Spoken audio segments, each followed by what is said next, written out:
You're listening to Head to Head, a Star Wars podcast. Two fans, two generations, all things Star Wars begins now. All right, well, hello, everybody. I'm Eric Vansel. And I'm Daryl Sanders. And we're your hosts for this show. And, of course, you shouldn't be a stranger to you guys. We're just having a few little technical glitches again. Not sure what's going on, so if you guys hear, like, some, like, sound or whatever in Daryl's mic, that's what's going on. It's called me talking, Eric. Jeez. Yeah, it would. Yeah, right? Yeah, exactly. No, that would actually be kind of funny. But no, we're experimenting with a new audio interface for your thing. That's why I think we're having some problems. But hey, we'll get there, right? It's just one of those things. But hey, another round of Andor. Andor was actually pretty cool. It's hopping by. We got a couple of people in the chats already. Universal and Ted Adam Green are with us. Actually, you know what? Let me start by getting some of those out there right now. So, Universal says, "May the 4th be with you," of course. You know? Yes. And then, of course, Ted is over there with Happy Star Wars Day on Star Wars Day. And that was the other cool thing, too, is that we were actually able to finally, on May the 4th, we have a show on May the 4th. So that's pretty exciting because that rarely happens. I think one time we did have a show on the 5th, so we did make Revenge of the 5th, but hey, I mean, here we are. We're doing this. All right, so this bunch of episodes, I think I can now see what people were talking about when all the reviewers who have seen the entire season basically were saying, look, there's just so much going on that the first 3 episodes, people were complaining that maybe it was a little slow or whatever, and they were kind of like it's the slowest of all of them. But now I could see where this thing is really starting to heat up. Now we're really getting into some of the political intrigue. And I think that is truly exciting. Because now, I don't know if you got this, just, talking about all 3 episodes, but I actually got the vibe that this is the first time that this is really starting to turn into a true political thriller. And that the Star Wars element of it's taking more of a back seat than it even did in 1. Yeah, I will definitely say that it definitely has that political overtone. Excuse me. Also, it kind of has a Bourne Identity, like a Jason Bourne kind of vibe to it as well.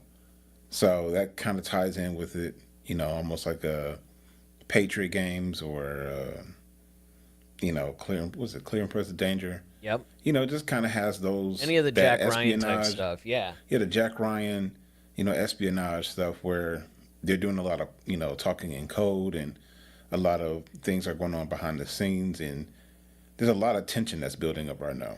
Mm-hmm. Yeah. And I mean, I think that really the show is starting to come into its own. I mean, and again, just as we thought, they're doing the whole thing where each of the groups of episodes, 1 year passes by and we're 1 year closer to the Battle of Yavin, which we lovingly call episode 4. Right? And I think that Rogue One happens like not too long before, like a month or so before. So we're bumping up to Rogue One. A couple hours. Yeah.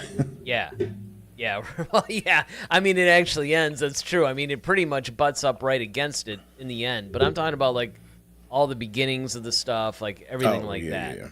Yeah. When you're, because remember, there's a lot of time that transpires throughout Rogue One. We see Jen Erso as a kid. We see, and that's one of the things that's interesting too, is because again, we're getting a little bit more of Saw Gerrera. We're getting a little bit more of some of the other characters, even though this time, unlike season 1, I don't necessarily feel like Cassian was taking necessarily a back seat.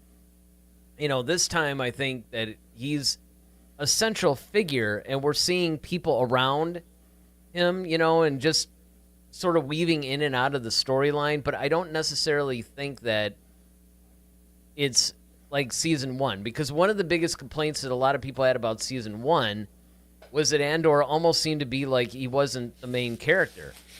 Like he was just sort of like almost like a side character in a way. And I can understand those. Ahsoka problem. Yeah, well, yeah, exactly. Even though I would never say there was as bad as Ahsoka? Because, I mean, with Ahsoka, it was pretty obvious, man. I mean, I was just like, okay, this show, like the first 3 episodes of that should have just been called Sabine, to be honest. Right. But with this one, I don't necessarily think that, that's the case. So, look, we can break this down, obviously, which we're going to do. And then Ted basically chats in, he's like in digging Andor still too. And so that's one of those things that I think is really good, really helpful, is that people are invested in this. Now, viewer-wise, it has taken a little bit of a hit. It's not necessarily performing, as well as it should. But critically, it's still okay. And then, of course, Ted brings up something that I was going to bring up at some point today. And that's Tales of the Underworld is out today. You, I know, saw the first couple of episodes of that. Mm-hmm. I have yet to watch it. I mean, I barely got Andor in before we had to go live. So, but Ted basically says it was good, not game-changing or essential, but well done, and not a bad way to spend 6 episodes, or they're 16 minutes long each. Look, I love the Tales of shows. Yeah, I think it's actually some of the better Star Wars stuff, to be honest. But that's just me. And I know you and we actually reviewed it. Now, I don't know if we're going to review this one. I mean, we did review the other one, so we probably should at some point maybe throw up some reviews. Maybe we just do a show where we review the entire series. Because, I mean, it's kind of stupid to break down, like, 15-minute episodes. Minutes. Yeah. I mean, that would just be that would be crazy. Now, Universal brings up something that, we have been talking about, that we mainly talked about the last show, and it was more or less confirmed today. It says episodes 1 through 3 are 3 years before 4 through 6. Actually, it's the opposite. You're 1 year off. 1 through 3 are actually 4 years before. 4 through 6 are 3 years. Oh, you're talking about before Rogue One. If I actually read the comment, that helps. Yeah, that makes sense. That all makes sense. Yeah, and episodes 12 through are days before. Which actually begs the question, even though we usually do this at the end, they got to be bringing K2SO in at some point. Oh, yeah. I'm assuming he's going to be probably in this next coming batch, maybe Tuesday. We might be getting him. Yeah, 7 through 9, because they have to bring him in pretty quick. And the reason why I say that is because when you watch the dynamic between Andor and K2, they know each other. I mean, this is not a new relationship. They are obviously, familiar with each other. There's obviously something there, and that can't be like a few days beforehand. You can't just they're old friends or something. So I mean, yeah, I agree. Like if you're doing 7 through 9, then yeah, you definitely have to kind of bring them in around then. I think so. Universal says, I disliked most of episodes 1 through 3 except for the TIE Interceptor scenes. That TIE Interceptor was pretty cool. It was cool. And it was nice that, like I brought up in our review of 1 through 3, is that it was cool because, remember, that was a prototype. That was the ship that Thrawn designed. So that was one of those Easter eggs. And, of course, there's a few Easter eggs in these 3 episodes. I'll point them out as we go on. The way we basically review these shows, we'll go somewhat episode by episode talking about some things, but really we just bounce around all over the place because obviously they're releasing all these as one big storyline. Right. So, basically we'll just interject here and there. You guys interject here and there, about it, and we'll just basically go through. I think that 4 through 6, again, is probably where we're starting to see a little bit more development in the overall plot of what the season is going to be. And you brought up a lot of the Tom Clancy type stuff. I too think that this is where we're really starting to deliver on the promise of getting a political thriller. So I think this is great. And Universal says, I liked episodes 4 through 6 more, but not a lot more. All the scenes with Dedra, Cyril, and their commander were must-see. Agree with that. The rest was passable and mostly filler. He says, the TIE Interceptor was a prototype and not made for Thrawn. Nobody designed it. That was something that they brought in from Legends that I had been waiting for, and it was actually a pretty cool thing to witness. But he does bring up a good point. What did you think about that? Did you think, I mean, of all the different storylines, what would you say was the ones that jumped out at you the most? Well, obviously the finales of each of the trilogy, so 3, 6, because you kind of see things kind of come to a head. Some of the setup though was cool. Like, I really liked the second batch because now we're really seeing like, okay, like Andor is kind of going undercover. He's under the guise of this whole fashion designer, and he's kind of trying to infiltrate Gorman, and just kind of seeing how they're trying to get him in there, but then you're dealing with all the other political challenges that Mon Mothma has going on, and I think that's important.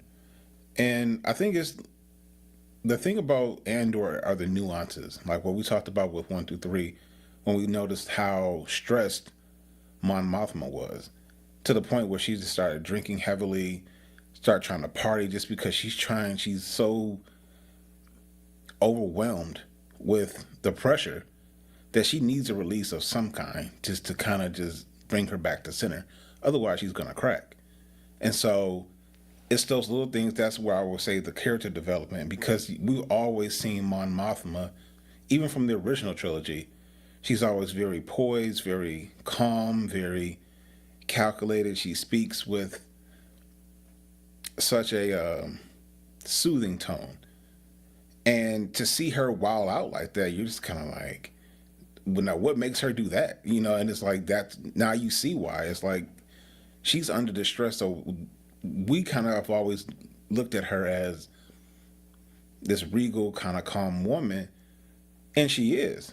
However, everyone has a breaking point, and we're seeing people getting pushed to their breaking point. Even in this particular set of episodes, we see Luthen. He's getting kind of a little bit more. He's getting a little antsy, you know, because he's got concerns. Things are, you know, the Empire is moving in on certain areas. So I really like the nuances of the development of these characters and understanding the pressures that they're under. That's what's making these really good. So I would say like this last batch of 4, 5, and 6 were really good for me. Yeah, no, I would agree with that because, you know, there's a lot of themes that are explored, both broad themes and then as it relates to each character. Like, you know, you basically have Andor as a reluctant hero. You know, the reluctant hero is something that's obviously a typical storytelling thing. It's something that you see in a lot of cases in, well, really just about any story.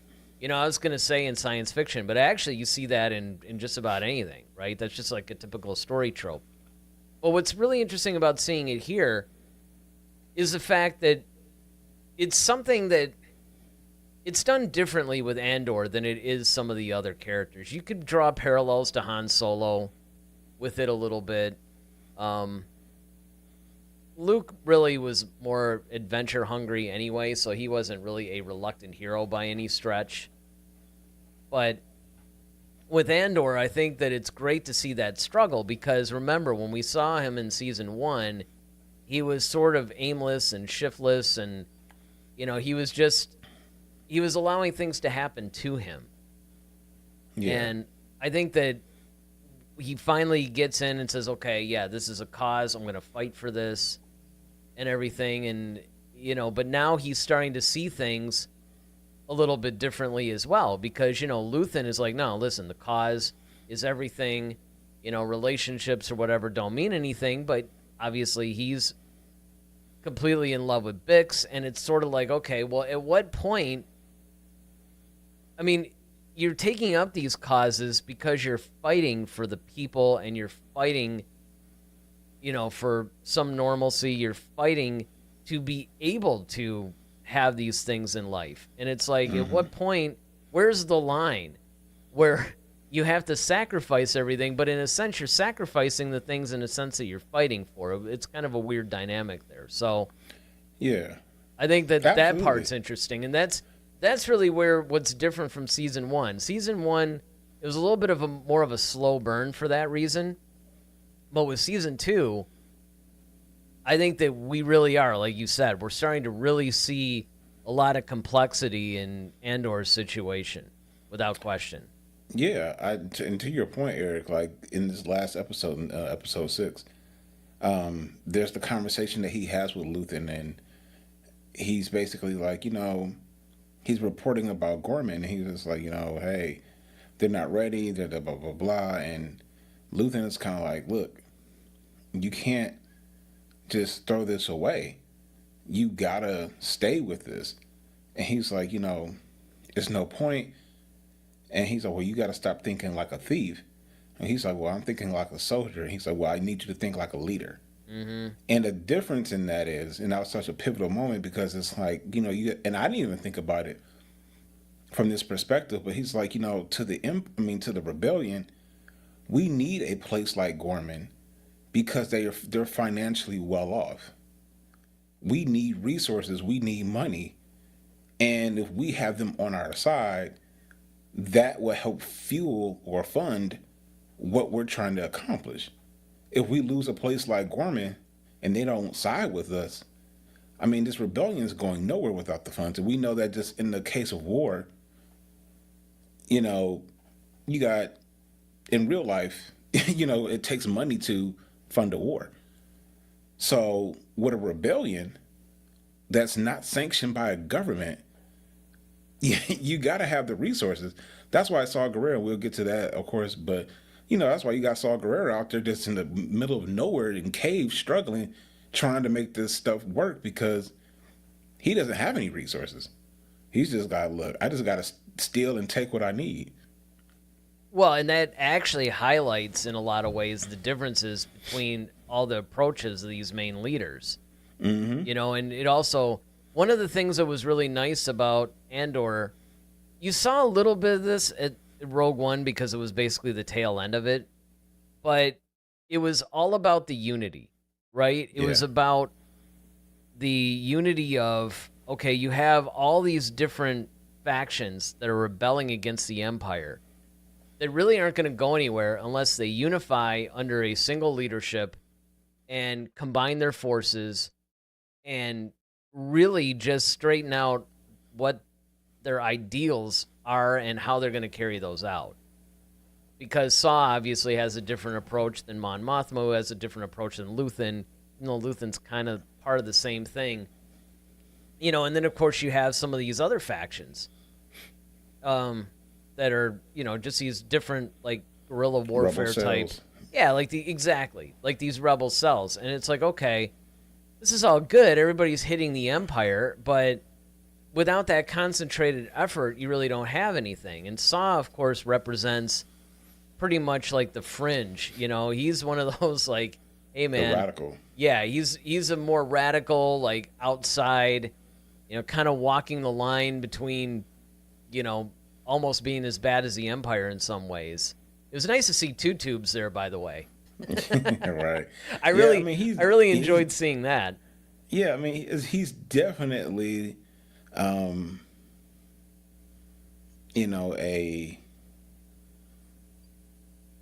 by any means necessary kind of guy. He would be kind of like your more radical, your Malcolm X, revolutionary kind of a leader. Whereas Mon Mothma and Luthen, they're more strategic. They're a little bit more polished as far as what they're trying to do. They're trying to win from the inside. They're trying to do it the correct way. And they're trying to find ways, okay, how do we find out what the Empire is doing and how do we expose them to these other systems so these other systems will rebel against the Empire and say, you know what? We the people do not agree with what the government is doing. And right. you guys need to stop it. That's kind of their approach. So they're trying to be a little bit more diplomatic, a little bit more peaceful, getting on the borderline of, okay, we might have to do some unscrupulous things sometimes to get the results, but we're not willing to just completely go there and just be, off the rails, shall we say. So it's kind of like a weird version of a Martin Luther King, if you will. Mm-hmm. And where Saw Gerrera is more, hey, whatever it takes. It's, well, considering he's more of an abolitionist and just trying to, Well, I mean, they're just more like trying to affect things from the inside and dismantle it. And I mean, Saw is just completely like, we'll burn the place down. Yeah, we have to. Like, absolutely. If we have to. I mean, so there is a difference in approach. But this thing is our show is always driven. It's one of the things that makes us different from other shows. We're driven by discussion from our audience, and in this case, Universal has quite a bit of stuff here. So let's deal with all that. First, he says K2SO starts in episodes 8 through 12. Interesting. All right. Well, hopefully that's true. Because, I mean, I guess, 7 through 9. So, like, we'll see. I can see him coming in the second episode of. Yeah, like if it came in and that would make sense. That would make sense. All right, he says, Daryl and Eric, I wasn't here for your review last week. What did you think of the rape scene? And again, it was. I don't mean to laugh when you say rape, but. I mean, I don't understand why people made such a big deal out of it. Like, it really wasn't even all that graphic. Like, when I first was reading about, what people were saying about it and all this stuff online, at first I was concerned because I'm like, oh, man. Because, again, we all want more adult themes in Star Wars. We want this to be a little bit more gritty and realistic. But you don't have to. It's like you don't have to go too far with it. So I was afraid that maybe that's what they did, just in the name of almost like swinging the pendulum too far the other way. But I thought it was pretty effective, honestly. I don't, I mean, I think you were the one that actually made the point last week where you're like, look, these guys, you get a lot of some of these Imperial guys out there, man. They're just gonna do all these atrocities. I mean, they're the evil empire. They're not going to always be very respectful of other people, Yeah, I mean, that's the thing is when you have a government that is very much so, especially when you start getting to the officer level, right? Yeah. When you're not just a regular, stormtrooper or something like that. I mean, when you're an officer that's commanding battalions, fleets, garrisons, things of that nature, a lot of people don't know how to handle power. Right. And what you're seeing is that in the Empire is that the mechanism of the Empire is completely about dominance. It's about power. It's about control. And if you really understand the whole criminal aspect of rape, it's not about sex. It's about power. So it doesn't surprise me, and it definitely adds more to the ideology of the Empire that it's like, look, we see what we want. We go out and take it. We see a planet. We want their resources. We land on it. We tell them, hey, you got two choices. You really only have one, but we're making you believe you have two. And hey, I hope you make the right decision. And it's kind of one of those things where they did the same thing to Galen Erso. Like when we see Rogue One, Krennic pretty much did it to Galen. It's like, look, the Emperor is going to get his way one way or the other. It's like you could be on the side of the Empire or you don't have, or not. I highly because suggest, it was inconceivable to them that anybody could win against them, and I think that that's sort of what Rogue One was all about. Yeah, that's why. I mean, even when you look at Episode 4, and they're like, well, Tarkin is like, well, we have analyzed their attacks there, and and it's like, should we, do something? He's like, in our moment of triumph, I think you overestimate their chances. Like, you got a couple of X-Wings against this moon, this planet-sized space station that has the ability to destroy a planet. yeah, I think we're good. You know, I can't get out of my head the whole Family Guy Blue Harvest scene. oh, It's like, I wouldn't be doing my job. When he was Yeah. like the whole thing, and it's like, whoa, hold on. yeah, you want to put some plywood on that or something? Yeah, can we do? I mean, look, I wouldn't be doing my job if I didn't ask. Man, but that was I mean, because that's hilarious. exactly what somebody should have said. Like, wait, hold Yeah. on. What weakness? Stop Yeah, right there. But that's the arrogance that people have, and going back to the question, like, that's the arrogance of an empire. That's the arrogance of a dictatorship, is that they believe they have such a grip on everybody because they're holding the big gun that no one can Well, he and they can certainly just was. do whatever they want to, huh? So he certainly was. Well, he thought he was until she came out that. Yeah, shotgun. that was man. Yeah. That was great. Yeah. All right, so then he says, "Okay, Daryl and Eric, what do you think of the introduction of a drug into Star Wars?"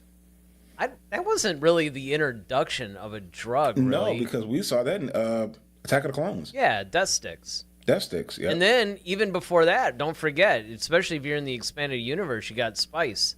Yeah, I was about to say it because we even saw that in Spice traders, Mandalorian. Spice. Yeah, you see Spice that in the runners. They even talked about Poe used to be a spice runner. Well, and I mean that was Han Solo's origin. He used to run spice for Jabba the Hutt. So I mean it's hardly the introduction of a drug into Star Wars. Now, if you're talking about the idea of drug use, yeah, like this is the first time that you see that. Again, I don't know if people are entirely clear, too, about what that is, because I actually researched into that. Apparently, it's kind of like a space Xanax. That's what Bix was taking. It wasn't like heroin or, like some illicit type of drug to, get high and, like, forget stuff. Like, it was actually more like a prescription. So, I mean, if you want to say, like, she's sort of abusing a prescription drug, like people, abuse Oxy and stuff like that. That's along the line. So, I mean, from that standpoint, yeah, I guess you could say maybe that's the introduction of drug use. I don't recall any other. Well, I mean, unless you count that one. Actually, was it? Obi-Wan, when he was in captivity and he was holding onto that one thing of spice or whatever, and he kind of blew it in that one guard's face, and the guy got so high that he just kind of like OD'd, and he basically kind of killed over. It was like one of those first couple of episodes of Obi-Wan. But no, I mean, I think, again, the thing that I love about Andor is that they're paying attention to the purpose. And the purpose of Andor really, yes, it is to show the connective tissue between, the end of Revenge of the Sith, Rogue One, leading up to, which ultimately leads up to Episode 4, right? Overarching, that's the purpose of it. But the nuance of it is to also show you the oppressive force of the Empire and what that does to everyday people. We've only seen it really from the good guys, the Jedi, the Sith, and the Rebellion, in the sense of, okay, you got Leia and, everybody over there, and Han, they're just flying around and trying to get information and trying to blow up the Death Star. That's the macro. But the micro is kind of like, how do we get here? How do we get to this point? Why are the people so frustrated? And when you're starting to see it to the point where they're torturing people, as you just pointed out, they're trying to rape people, they're doing all this stuff. And so this is taking a toll on people psychologically. It's stressful. Look at the toll it's taking on Bix and Cassian's relationship, right? Yeah. She's all like, okay, well, if I'm safe, why are you so worried? Like, and he's like, but he's always trying to keep her safe. And she keeps bringing that up to him, like, well, okay, so I'm the problem. He's like, no, it's not that. It's just, we just got to make sure. And she's just like, well, if we're supposed to be in this whole area where no one knows us, why can't we just go to the grocery store and get some fruit? Why are you tripping about every little thing and who sees me? And it plays into the minds of our heroes, because it's really taking a toll, and it takes a toll on people in different ways. Bix, we saw, got tortured to death pretty much, and so she's having problems sleeping. She can't escape her thoughts and what she went through.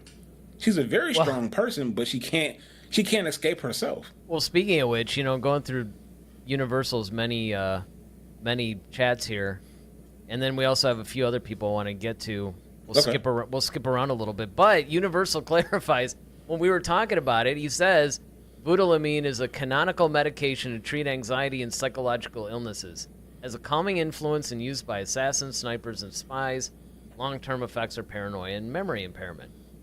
So, yeah, I mean, I do think that that's cool that they're doing things like this, where in Andor, unlike in any other Star Wars project, we're really starting to see the personal effects of war. Yeah. It's not just about the big picture, the macro, the big story. We got to blow up the Death Star. We got to, achieve whatever mission. We got to, Obi-Wan has to go protect and rescue young Leia or whatever.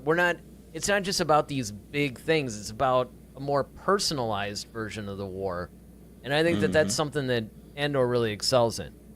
So let me see, because I want to be topical. Universal says, my opinion on rape scene was overblown. Written to depict Empire as dominant power and evil, not first-time sex in Star Wars, Leia in Return of the Jedi, and Star Wars books where Leia used in sex and passed around. And yeah, I mean, I was gonna bring that up too. I mean, there's like a lot of sexual things in there, but I mean, I could see where, yeah, I agree. I think it was overblown. I think people reacted weird because it's just like exactly what we said. I thought it was done tastefully. It wasn't overly graphic or unnecessarily, I guess. You got the tone without having to show anything. Right. Yeah, exactly. You felt uncomfortable. Now, Peter Griffin joins us. He says, speaking of Family Guy, right? We always love his comments. Bix may as well step it up and start huffing Rhydonium. How can Guerrero be wrong? Just kidding. Well, it's funny because that was one of the Easter eggs I was going to bring up, too. Rhydonium, or Rhydo, as a lot of times it's called, is all over the place in a lot of the books, some of the comics. It was in Clone Wars. It was in the High Republic stuff. It was in everything. So it was nice to see that make its appearance. But yeah, in live action, right? Yep. Started huffing Rhydonium. I know. I thought that was off. That was.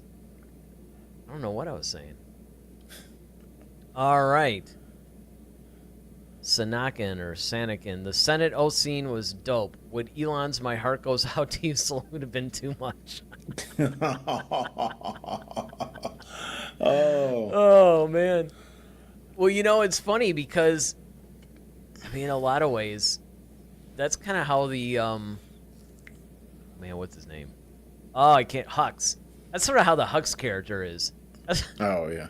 Hux kind of reminds me of that in a way, And and again, I mean, you can see when you're looking at the way that the Empire is and the way a lot of these characters, which is another thing that I also want to get to down the line once we get through some, although I guess it really doesn't matter. But in our discussion, because this is what I like, guys, is that we're all chiming in now, right? Mm-hmm. Everybody's chatting in.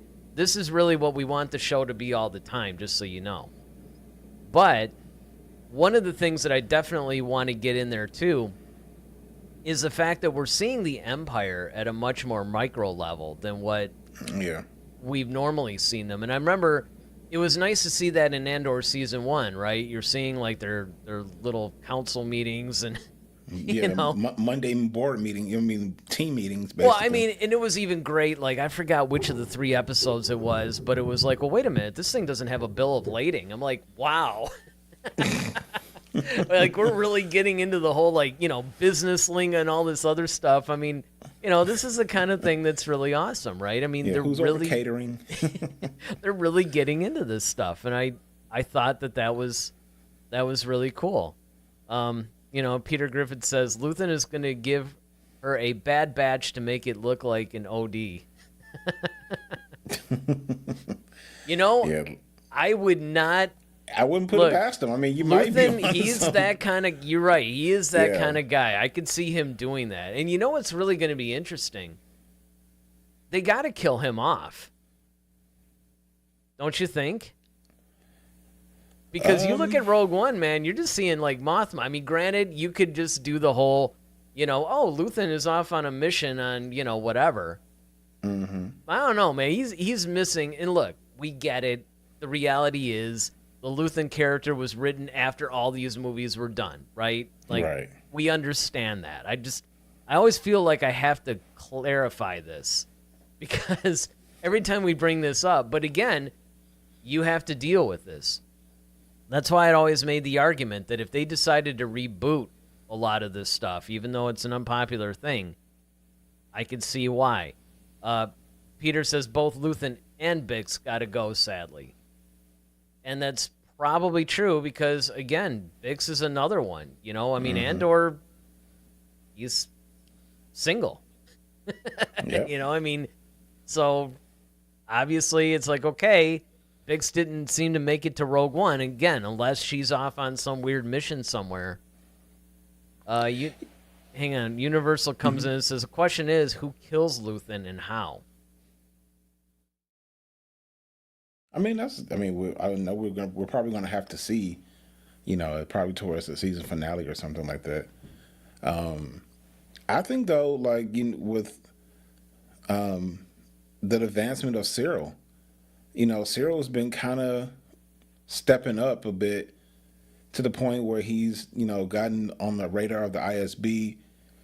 Still not completely trusted yet, but because because they know of his relationship with Dedra, like, okay, this is your guy, but you can't let him in on everything.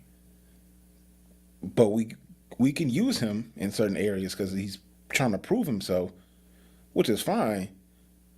But I think over the course of these next couple of episodes, I think we're going to start to see, Cyril even try to step up even more.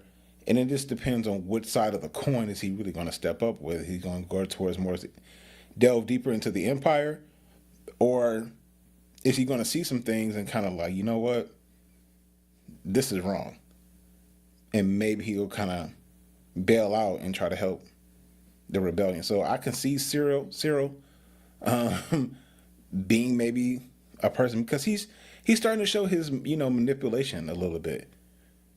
So he's a prime example of starting to get a little bit corrupted by power.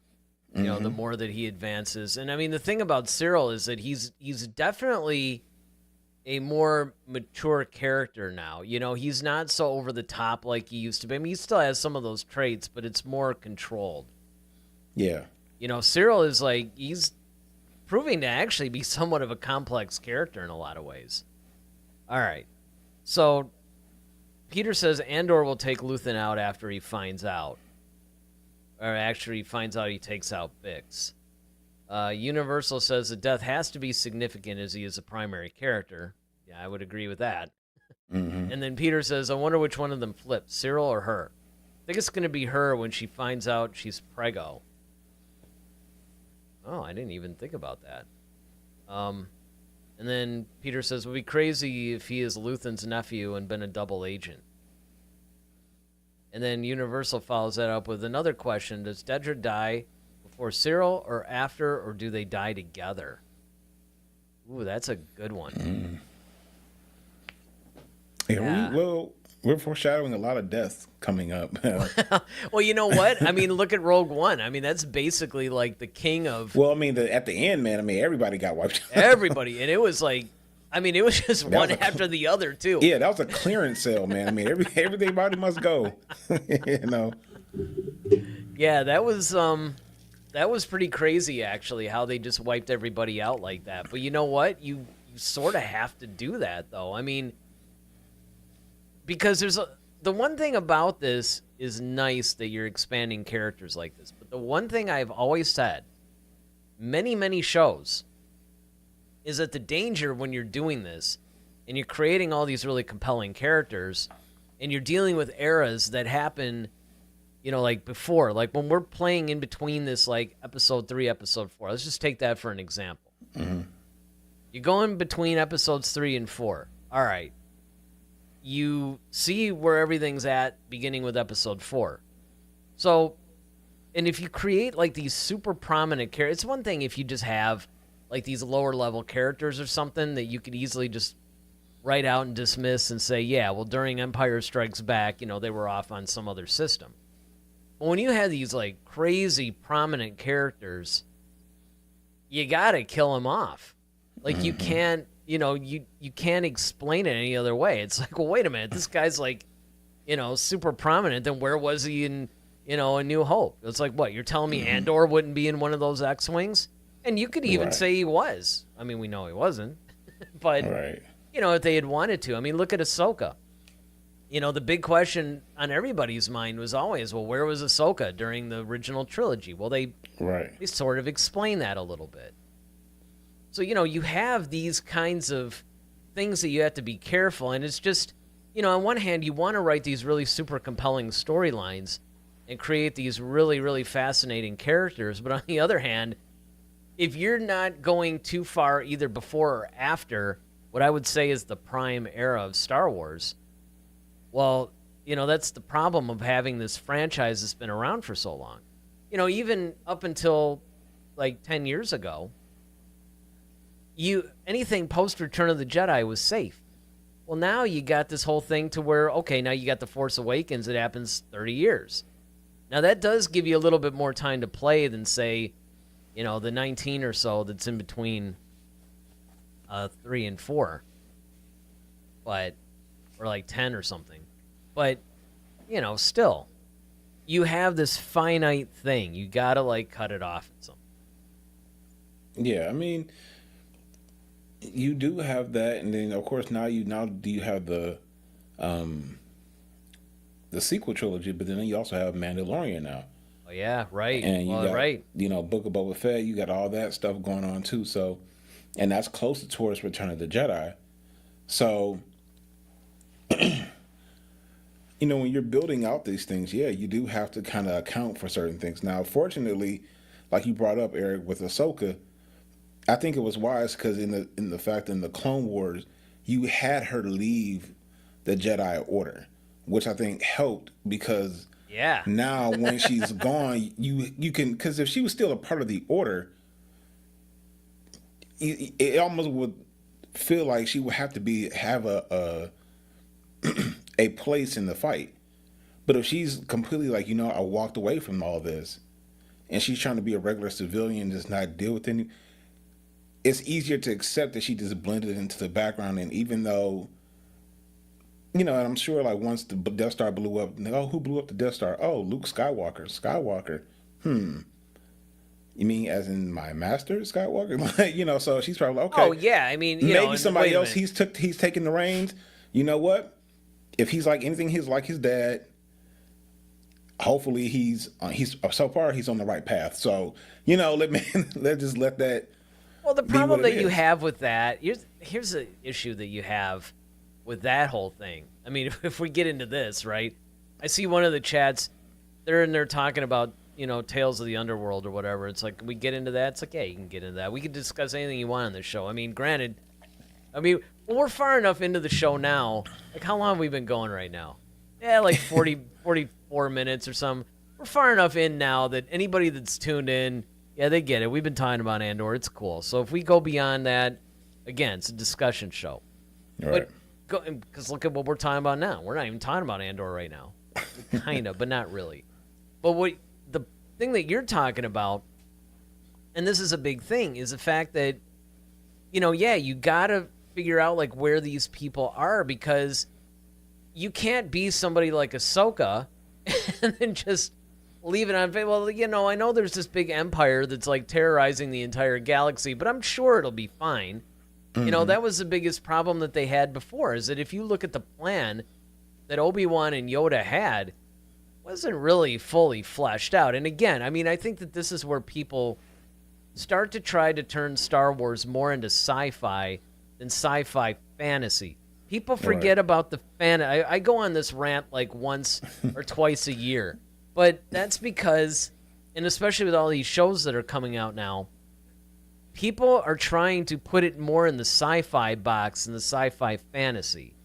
And the thing about fantasy is you don't have to explain everything. Now, of course, you know, Lucasfilm didn't really help the case by giving us, like, since the 90s, hey, here's diagrams of how all the ships work, and, you know, here's a schematic drawing of a lightsaber, and, you know, and explaining all this stuff, because then you are begging more of a sci-fi, well, I want to know the why, and I want to know the physics behind this, and, you know, there's a little bit of that, right? Yeah. There's a little bit of that, and part of that is that, you know, basically, you got Yoda and Obi-Wan that are like, okay, the whole fate of the universe is on this kid. Well, you're not really going about it in the most thorough, logical way, if that's the case. But that's where the fantasy comes in. Right. All right, let me try to tackle some of these things.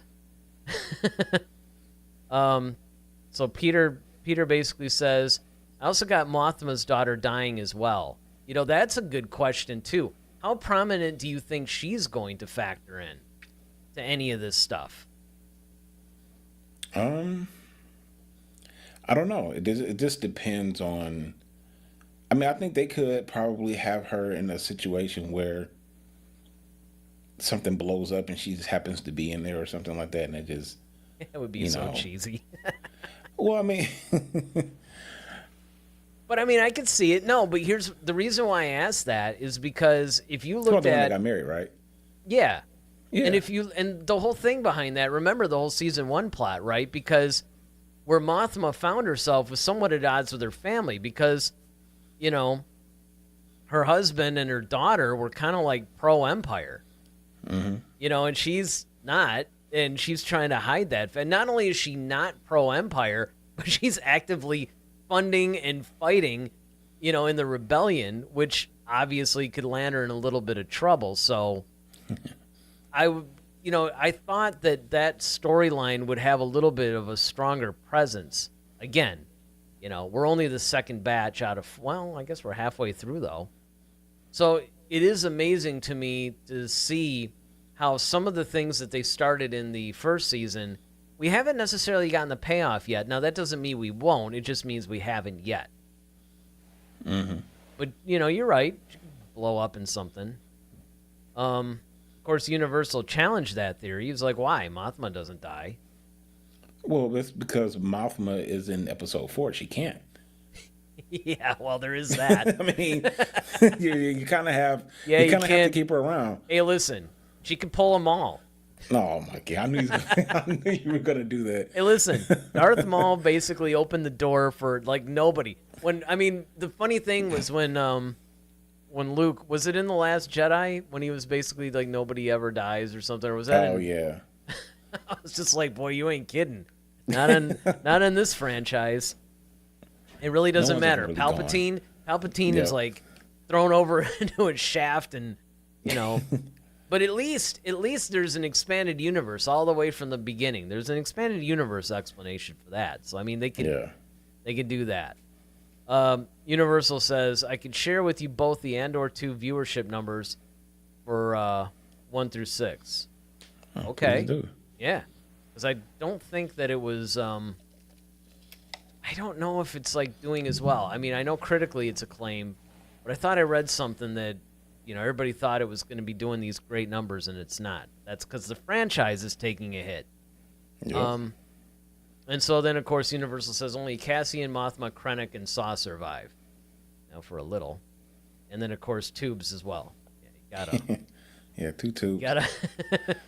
Now, here's something interesting that Peter's talking about. Of course, I wanted more and longer episodes, but it filled my thirst on this May the 4th. I think you're talking about Tales of the Underworld. Yeah, I think that's gotta be because these things are like an hour. Any longer, it'd be like a feature-length film. So they had switched to, he was like, you know, we talking Tales from the Underworld, or is that later? Nah, we're talking it now. Even though I personally, like I said, I haven't seen it yet.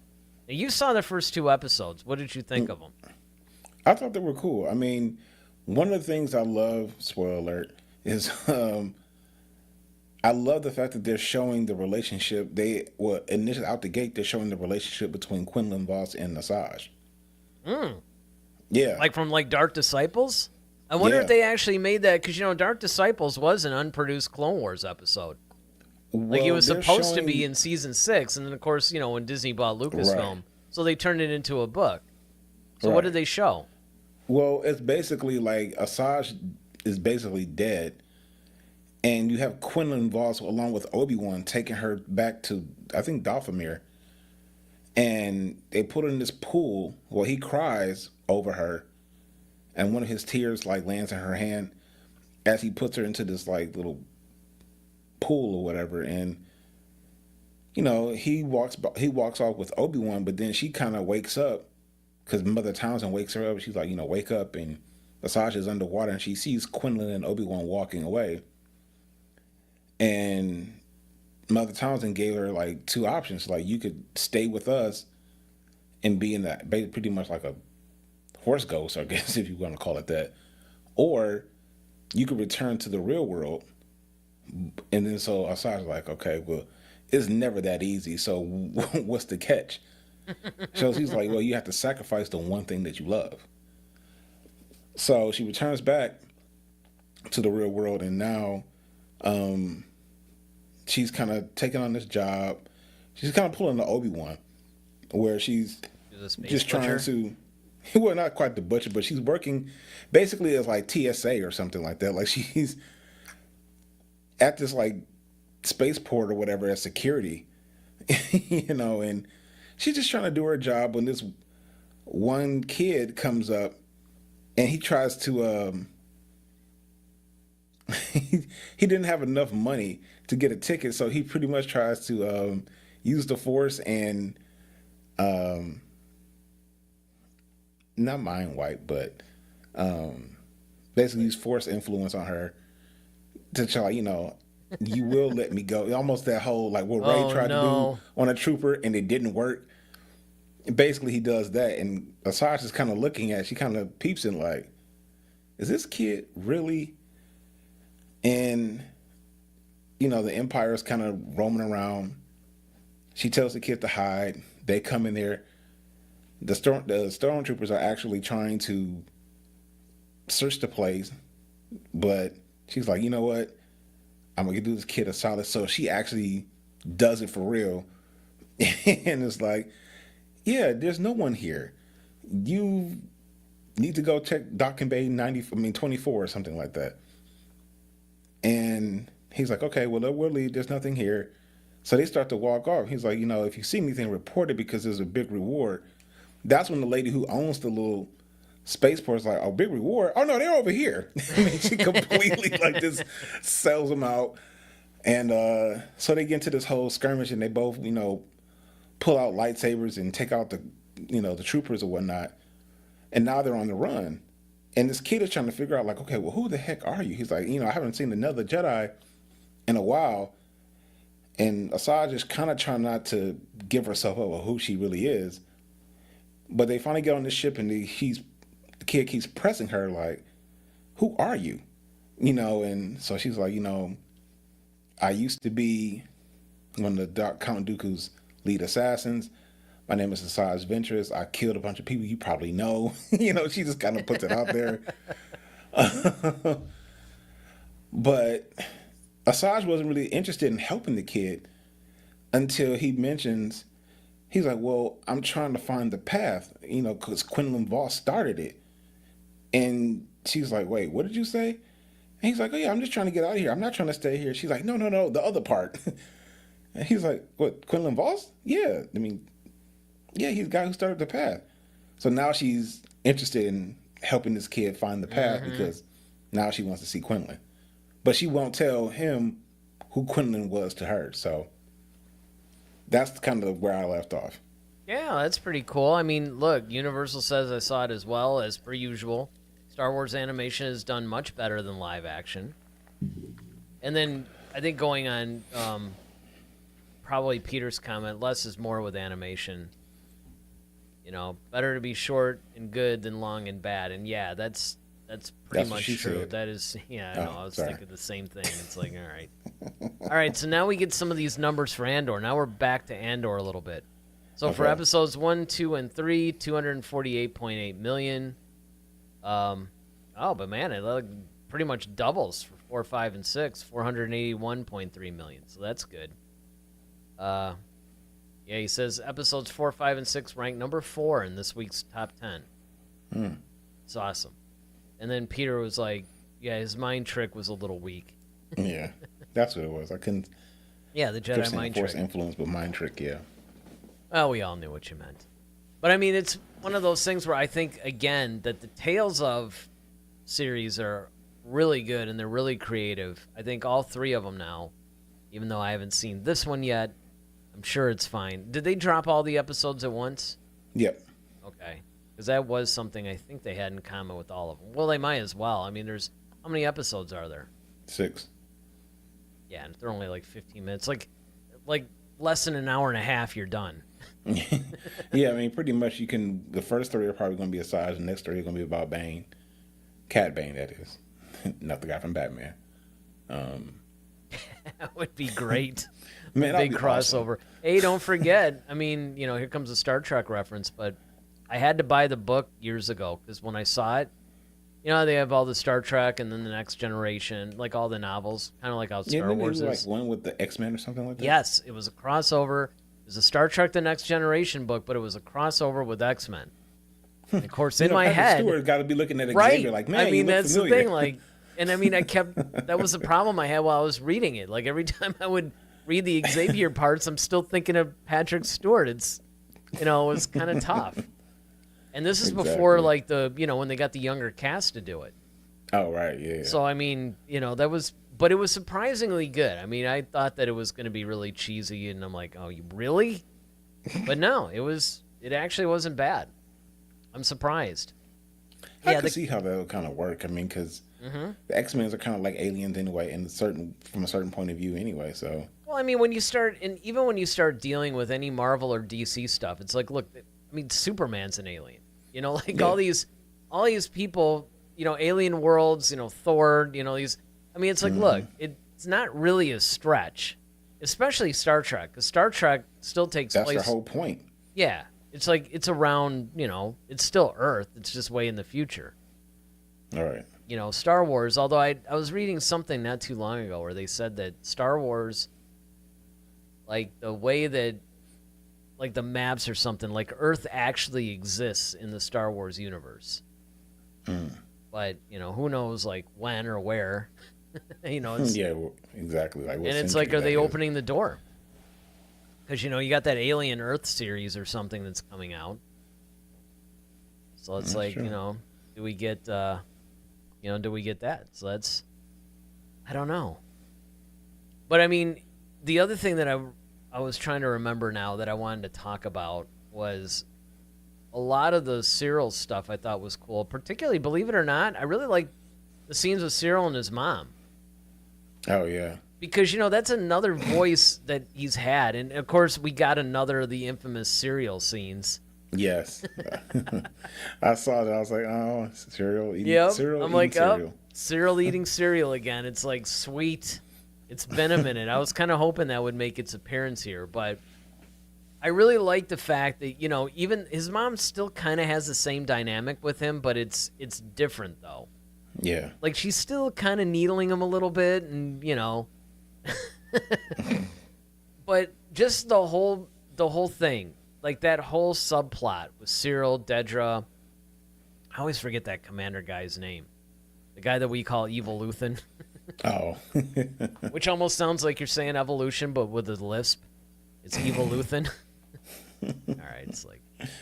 But that whole thing is really cool, and how they're orchestrating all this, and, just uprising.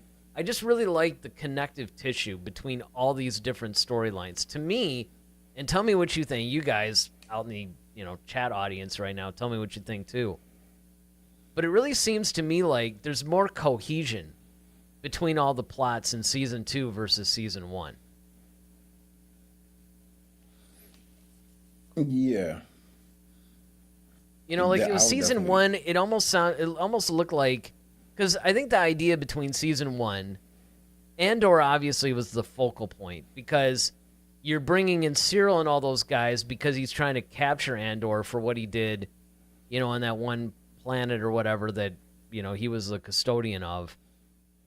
He witnessed the murder, right? So you basically had that. And then, of course, you had Bix, and then Andor meets up with, you know, that other rebel cell, and then you have that. So essentially, Andor was kind of in the center, you know, along with the whole prison subplot, too. Andor was in the center, but the plots themselves weren't interconnected so much. But with season 2, Andor, yeah, I guess he's still kind of the center in a way, but it seems like the plots themselves, like all the subplots themselves, are all connected, and you feel more like this is part of one big, you know, storyline, I guess, would probably be the best way to put that. Yeah, and they're all kind of growing relatively at the same kind of pace in a way. In their own way, but they're still growing. Yeah. Yeah. No, without question. And I think that part is cool. Universal says, I enjoyed the Cyril, Dedra, and Commander scenes. Must see, well written and well acted. Yeah, I mean, honestly, it's funny because it's sort of like how I felt about the Empire when I first was watching the original trilogy. Like every time, you know, you hear that dun, dun, dun, dun, you know, where they would actually be switching to one of the Empire scenes. I was always really excited because to me, that was more fascinating for some reason. Not because of, you know, ooh, the bad guy, I'm really attracted to it. It just like the storylines involving them and just some of the, you know, like the politics and just, I don't know, the way that everything is just presented, I guess is probably the best way to put it, was always more interesting to me. And that goes doubly true for this because we're seeing things that we never really saw before. And I just think that that's really cool. Speaking of which, where's David? I know, arguably, I know he's been wrapped up. He's got dealing with a whole lot of stuff, but I have talked to him, though. He's like, yeah, he hasn't watched it yet. He wants to, he just hasn't found the time to. Okay, because he's notably missing being the spirited things that we were talking to him with season 1. Now, here's an interesting character point from Universal, though. He says, Cassian thus far is boring. Slow build. And I mean, there's a certain stoicism. If you think about it, though, even with Rogue One, I mean, sure, he was a little bit more... I think it was more that he had more to do. Because if you look at his characterization in Rogue One, even now, it's still that same stoic, it's not like he isn't passionate or anything like that. It's just, there's just something about his character. And I could see where somebody would just be like, okay, man, you know, this is, when you combine the slow-moving plot at times with his character, it's really more that it's the people around him that give him the dynamics versus the character himself. I think that's probably what's going on. But I don't know, in a lot of ways, again, one of the things that I always say is that it's a lot better and a lot easier to judge a series once the season wraps and you can go back and see these things in context. That's why I always caution people, you know, when they do the first couple of episodes as a premiere or whatever, and whether it's good or bad, you know, it could go either way. You know, you get some people that go, oh, this is the most amazing thing on television, and then other people are like, oh, this is horrible, see, I knew it. You know, Kathleen Kennedy ruined yet another one, or whatever it is, right? I always say, whether it's praise or criticism, be very, very careful about judging the first couple episodes too harshly, because, first of all, it's only the first few episodes. You still have like another, 6 to 8 episodes left. And in this case, I mean, there's like 12 episodes total instead of the typical 6 or 8 total. So the thing that you have to look at is the context. A lot of times, once you see the later episodes, some of the scenes of which you may have been more critical suddenly make sense, and you're like, oh, okay, I get that now. All right, Bruce Lee. Bruce Lee writes in, says, what exactly is the weapon tool Saw is building? I think it's like a bomb. It's kind of what it looked like. I mean, it almost, to me, seemed like, at first, like it was some vault cracking I mean, that was, to be honest, a lot of the Saw stuff was a little weird to me in a lot of ways. Like it... Yeah. Saw is he's definitely not portrayed how you would see him in the animation. And I think someone said it earlier that live animation does it better than live action sometimes. He's one of those characters that, and I mean, don't get me wrong, I love Forrest Whitaker. I think he's a great actor. I think he could pull it off, but I just think it's the way he was directed to play Saw. Well, here's the problem. And it's already kind of Saw. been established from Rogue One, so he kind of has to keep it that way. He does, but that's not... So the thing that was really weird was that Saw existed before... So when they were making Rebels, and they basically introduced him, at least brought him into that world, he was actually written in the novels completely different. Yeah. And so then in subsequent novels, they had to sort of like... Or subsequent episodes of Rebels, they had to almost like change his character completely to match, what was done before or something like that. And then, of course, you had the Forrest Whitaker portrayal, which is even different than that. So, yeah, I don't know really what was going on there. But yeah. I am more used to his portrayal now because, we've seen it. But, yeah, there's just a lot of... I don't know, it's really hard for me to put my finger on what it is. But man, when he shot that oh man. Man, I was just I was whoa. like, and I did not see that coming. I didn't see that coming. Neither did he, actually. I was just as surprised as the guy that got shot. I mean, that was crazy. Yeah. I was just like, holy crap. All right. Peter says, I don't know, it has 12 functions. Seemed like they were hacking or stealing that gas. Universal says, I like Saw's character more in Rogue One. In Andor, I did not like how they wrote him and did not enjoy the performance thus far. And Peter, of course, agrees, says same. When he pulled that gun out, my eyes were glued. Yeah, I was like, well, because at first it looked like he was going to shoot the kid, right? Like he was, oh, you think? You don't know? And you I'm think like, or you know? Yeah. Yep. And, at first you thought that he was messing with him, and then all of a sudden he shot him, and it's like traitor, and, it's like, all right, okay.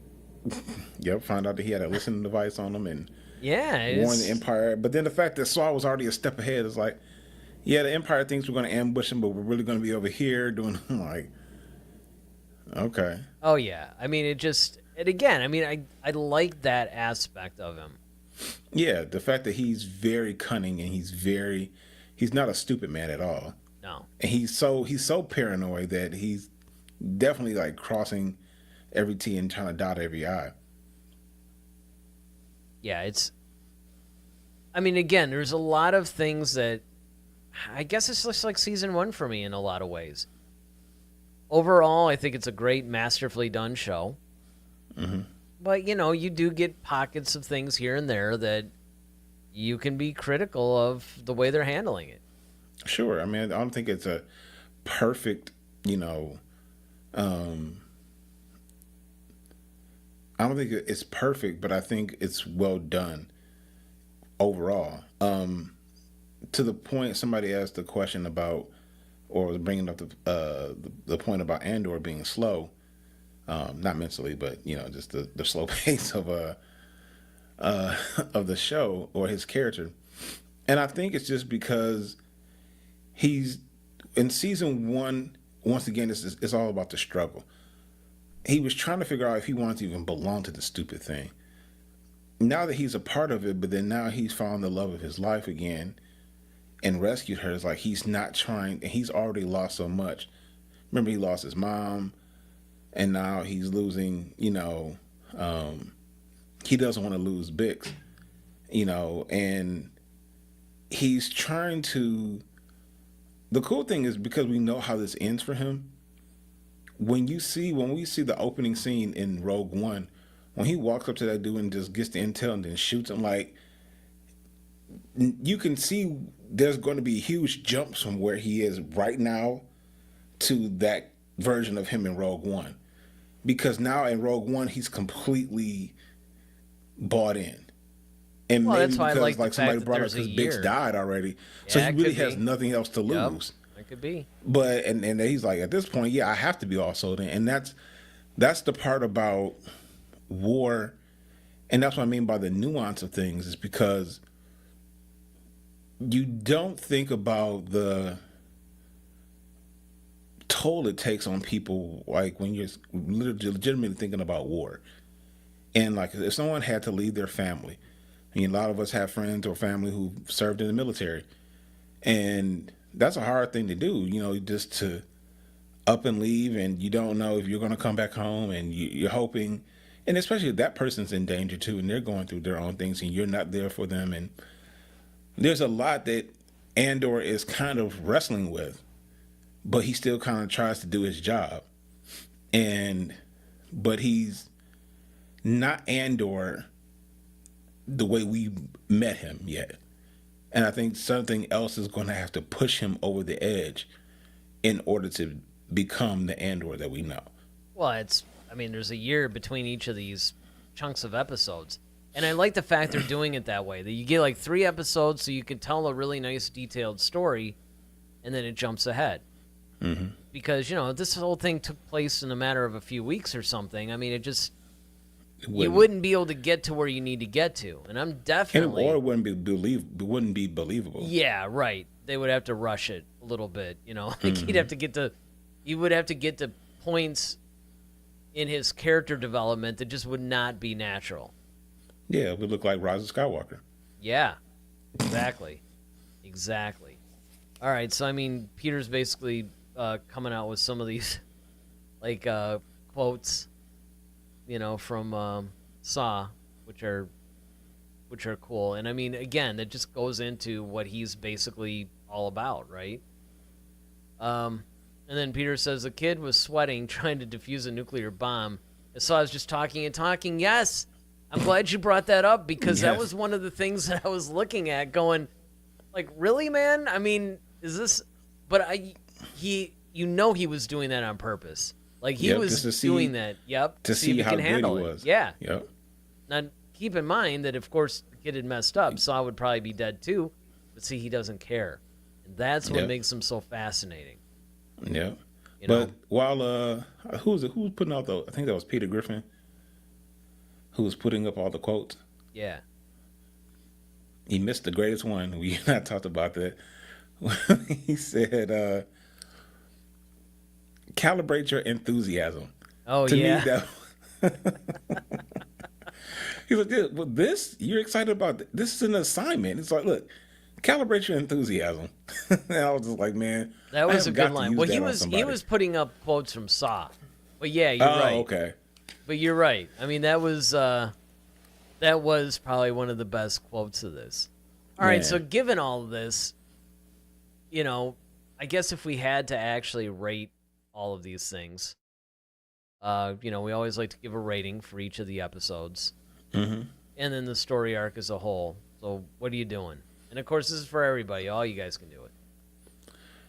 Episode 1, not episode 1. Yeah, sorry. The first 4. So episode 4, I would give that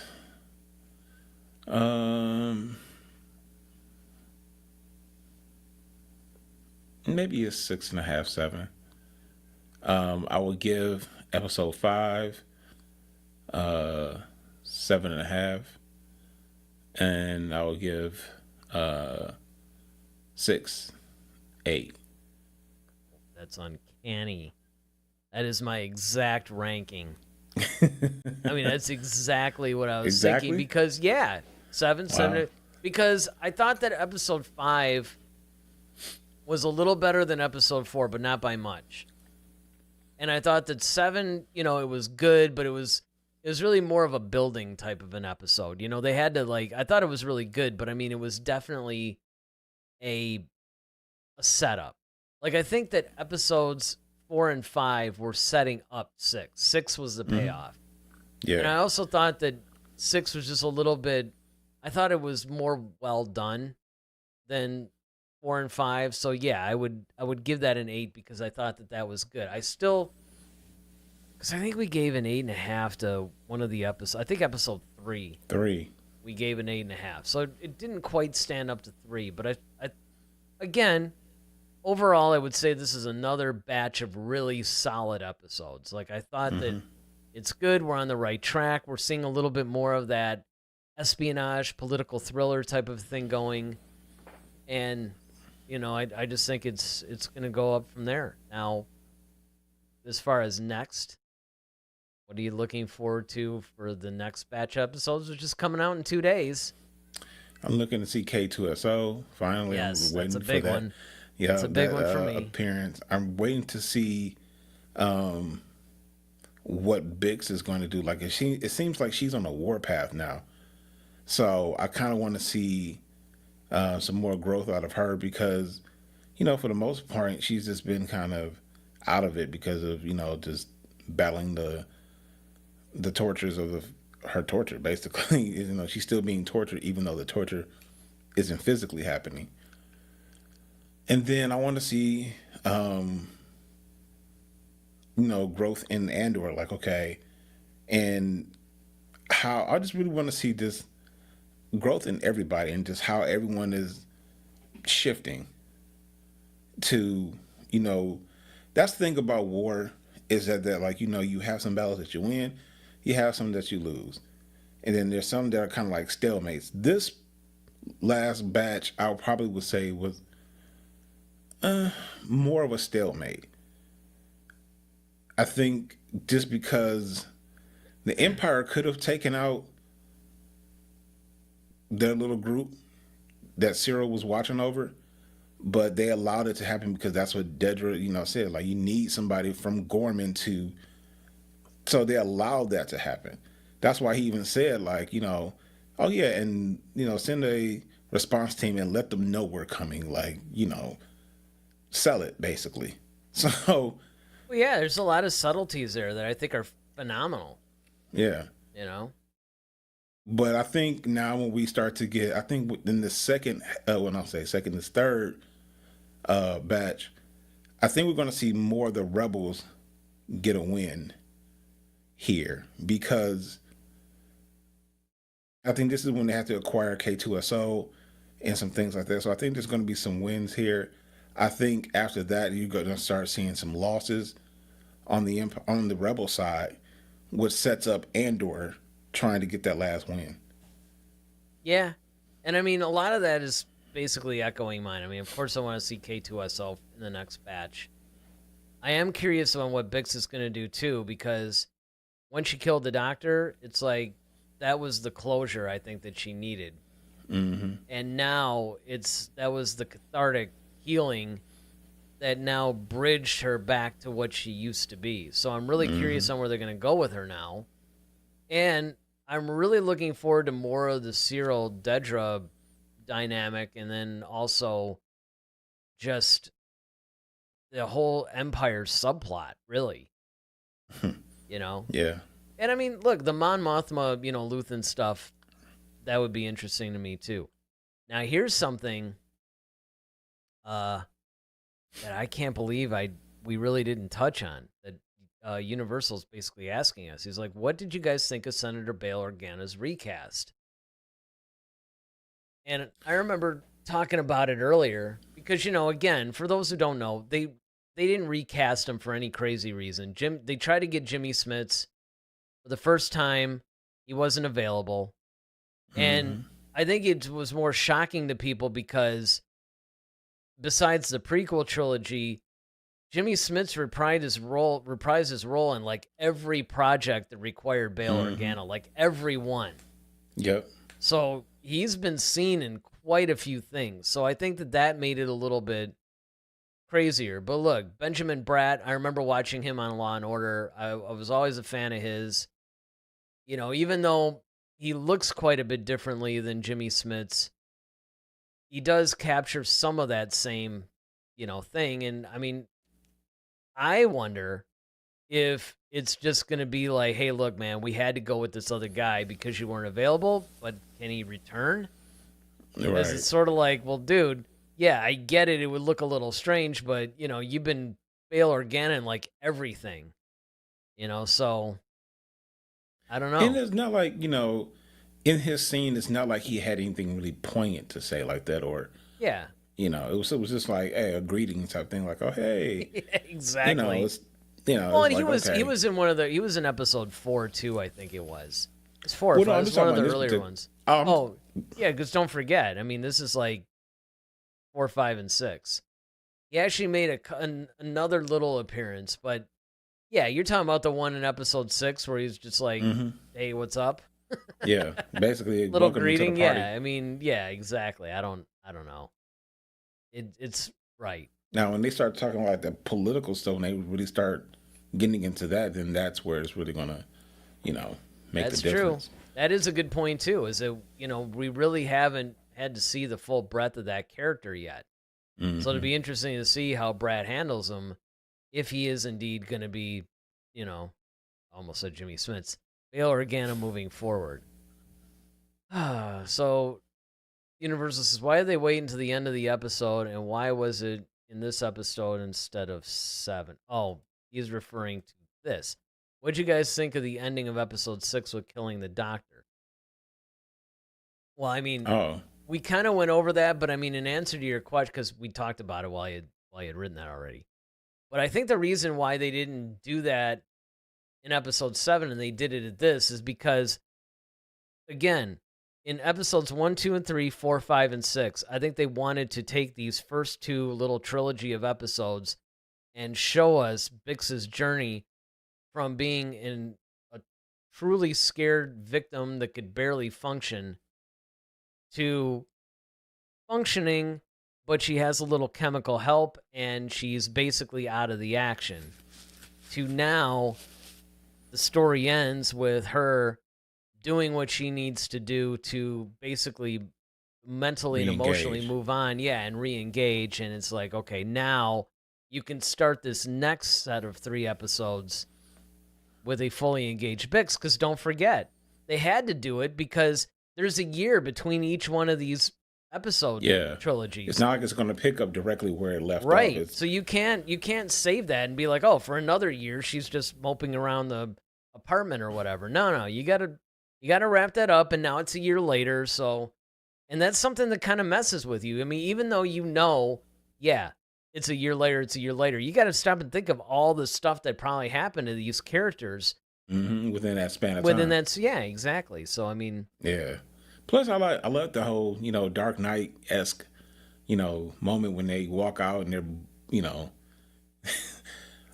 Andor blows up the building, almost like when the Joker did it on the Dark Knight when he's hitting the detonator. All right, so we have some interesting Jimmy Smits news that I didn't even know. Oh. So, Universal, I've heard from friends that Jimmy refused to return. Tony Gilroy said he wasn't available, but that wasn't true. And he says that I also heard that Jimmy is in early stages of Parkinson's. Oh, wow. Yeah, and they decided to recast the actor because of Jimmy's medical condition for future projects. That makes sense. Which, I mean, if you think about it, that does make sense, because that makes sense. They didn't have to put Bail Organa in these scenes at all. Like, what? Just to come up and say, hey, what's up? But yeah, to now start to bridge. Yeah, to kind of, hey, guys, this is Bail Organa. Kind of warming up to somebody else playing Bail. Okay. Right, which is why you don't want to. Oh, thank you, Bail Organa. We'll see you. It's just kind of like reinforce that it's that guy. Yeah, so I mean that's sad. That's sad to hear though about Jimmy Smits, man.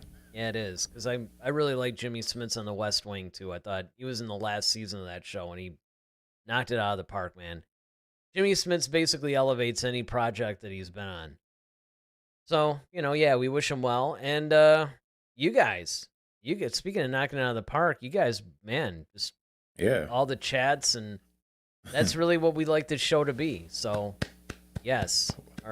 Kudos if to I you was guys. wearing a hat, my hat would be off to you guys. So you truly made this official May the 4th be with you Star Wars Day very special for us. And I hope anybody that's watching and watching the rebroadcast, don't forget to put in the comment section your favorite moments, what you would like to see in the next batch of episodes, although you only got a couple of days to make that happen because we're going to see the next bunch of episodes on Tuesday. And as always, we'll be back next week with our review of those episodes. And in the meantime, you got, Tales of the Underworld to watch. So there's plenty of Star Wars out there for all of us. And don't forget, tomorrow is Revenge of the 5th.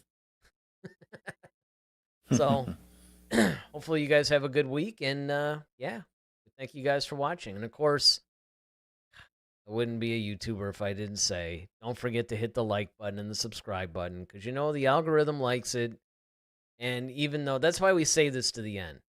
Because as I said, I always hate it when, you're like 30 seconds into a video and they're already asking you to hit the like button and subscribe button. You're like, why? I don't even know if I like this yet. You haven't said anything.